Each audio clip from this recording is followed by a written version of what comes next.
Please subscribe the net TV. క్షణం క్షణం మీ ముందు సమాచారం.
కడప పార్లమెంట్ సభ్యులు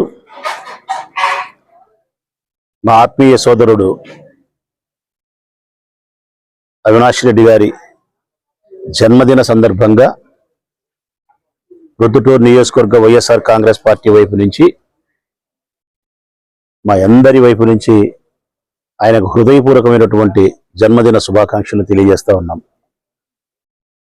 జన్మదిన శుభాకాంక్షలు తెలియజేయడమే కాకుండా వారు సంపూర్ణ ఆరోగ్యాన్ని, ఆయుష్ను, యశస్సును కలిగి ప్రజాసేవలో ఉన్నత శిఖరాలను అధిరోహించాలని, జిల్లా వ్యాప్తంగా ప్రజలందరికీ అందుబాటులో ఉండి మేలు చేయాలని, అందుకు కావలసినటువంటి మానసిక, శారీరక శక్తిని, అవకాశాలను ఆ పరమేశ్వరుడు సోదరుడు అవినాష్ రెడ్డికి ఇవ్వాలని చెప్పి మనస్ఫూర్తిగా ఆ శివపార్వతులను ప్రార్థన చేస్తా ఉన్నాం. ఆ ఈశ్వరునికి ప్రార్థన చేయడమే కాకుండా వారు నిండు 100 సంవత్సరాలు సంపూర్ణమైనటువంటి ఆరోగ్యంతో ఆయుష్ను కలిగి జీవించాలని చెప్పి మనస్ఫూర్తిగా భగవంతుని ప్రార్థిస్తా ఉన్నాం. వారి నాయకత్వంలో ఈ కడప జిల్లాను అభివృద్ధి చేసుకునే విషయంలో కానీ, ప్రతిపక్ష పార్టీ పార్లమెంటు సభ్యులుగా ఆయన ఉన్న సందర్భంలో ఆయన నాయకత్వాన్ని బలపరిచే విషయంలో కానీ, వైఎస్ఆర్ కాంగ్రెస్ పార్టీ ప్రొద్దుటూరు నియోజకవర్గం శ్రేణులందరూ కూడా సంపూర్ణమైనటువంటి విశ్వాసంతో ఆయన వెంట నడవడానికి సంసిద్ధంగా ఉన్నాం. జరగబోయే 4.5 సంవత్సర కాలంలో ప్రతిపక్ష పార్టీ నాయకులుగా ఆయన తీసుకోబోయే నిర్ణయాలకు, ప్రజా సంక్షేమం కోసం ప్రభుత్వం పైన ఒత్తిడి చేసే కార్యక్రమంలో ఆయన తీసుకునే ఉద్యమాల కోసం పొద్దుటూరు నియోజకవర్గం ఎప్పుడు కూడా ముందు వరుసలోనే ఉంటుందని చెప్పి నేను మనస్ఫూర్తిగా విశ్వసిస్తా ఉన్నా, మాట ఇస్తా ఉన్నా సోదరుడు అవినాష్ రెడ్డి గారికి. ఈ సందర్భంగా పొద్దుటూరు నియోజకవర్గానికి సంబంధించిన వైఎస్ఆర్ కాంగ్రెస్ పార్టీ ప్రజాప్రతినిధులందరూ రామ్ సుబ్బారెడ్డి అన్న వృద్ధాశ్రమంలో కలుసుకొని పెన్నారి వరకు అటు ఇటువైపు నుండే వృద్ధ శరణాలయంలో ఇక్కడ కలుసుకొని ఇక్కడుండే ఎంతో మంది నిరుపేదలు తల్లిదండ్రులుగా బిడ్డల యొక్క ప్రేమకు దూరమై ఇక్కడ ఉన్నటువంటి ఈ తల్లిదండ్రులకు ఒక్క పూటైనా కడుపు నిండా మంచి భోజనం పెట్టాలనే సదుద్దేశంతో పార్టీ కార్యకర్తలు నాయకులు అందరూ కలిసి సంయుక్తంగా అందరి డబ్బుతో భోజనాన్ని ఏర్పాటు చేసి ఈ మంచి కార్యక్రమానికి పిలుపునిచ్చినారు.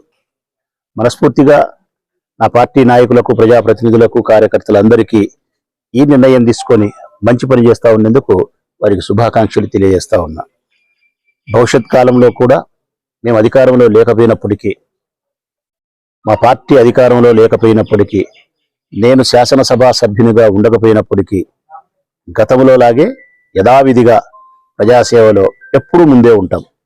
ఈ పొద్దుటూరు నియోజకవర్గ ప్రజల యొక్క మౌలిక వసతుల సమకూర్పున కోసం కానీ, వారి హక్కులను పరిరక్షించే విషయంలో కానీ, వారి అవసరాలను తీర్చే విషయంలో కానీ, వారి ఆపద సమయంలో రక్షించడం కోసం కానీ, ధైర్యం ఇయ్యాల్సిన సందర్భంలో వారికి ధైర్యాన్ని ఇచ్చే సందర్భంలో కానీ ఒక్కటేమిటి, శ్వాస ఉన్నంత వరకు ఈ ప్రొద్దుటూరు నియోజకవర్గ ప్రజల యొక్క సంతోషం కోసం వైఎస్ఆర్ కాంగ్రెస్ పార్టీ ప్రొద్దుటూరు నియోజకవర్గ శ్రేణులైనటువంటి నా చెల్లెళ్ళు, నా తమ్ముళ్ళు, నేను అవిశ్రాంతంగా అహర్నిశలు జీవితం ఉన్నంత వరకు కూడా ఈ ఊరి ప్రజల కోసమే పనిచేస్తాం. ఇందులో ఎక్కడ అనుమానం లేదు. ఇంకా చెప్పాలంటే మేము అధికార పార్టీ సభ్యులుగా ఉన్నప్పుడు చేసిన దానికంటే ఇప్పుడు అధికారంలో లేనప్పుడు, మా పక్షాన పదవి లేనప్పుడు, ఈ సందర్భంలోనే ప్రజల పక్షాన ఇంకా ఎక్కువ గట్టిగా మాట్లాడతాం, కొట్లాడతాం. అయితే ఇంకా ఇది సమయం కాదు కాబట్టి, 3 నెలల వ్యవధి కాబట్టి ఇంకా కొంతకాలం ఆగాలని చెప్పి నేనైతే ఆగి ఉండా. ఎందుకంటే కనీసం అంటే వారు ఒక 6 నెలలైన సంవత్సరం అనుకున్నాం. మరి సంవత్సరం కూడా అవకాశం ఇచ్చే పరిస్థితి కనిపించలే. ప్రజా సమస్యలు రోజు రోజుకు పెరిగిపోతా ఉన్నాయి. రోజు రోజుకు ప్రజల అవసరాలను ప్రభుత్వము నిర్లక్ష్యం చేస్తూ వస్తూ ఉంది.